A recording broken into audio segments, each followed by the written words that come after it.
Kumusta mga idol? So ngayong araw nga pala ay tatalakayin natin about dun sa bagong update ni Meta doon sa ads on Reels and in-stream ads.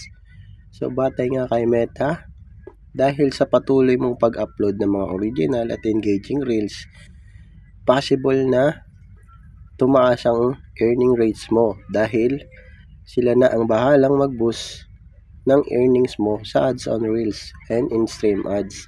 So, patuloy ka lang mag-update ng mga original content mo. Mag-upload ka lang na mag-upload ng original content mo.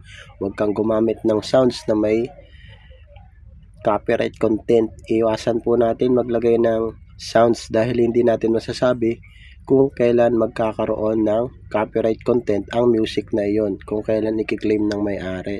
So, iwasan na lang natin yon mga idol at patuloy na lang tayo mag-upload ng sarili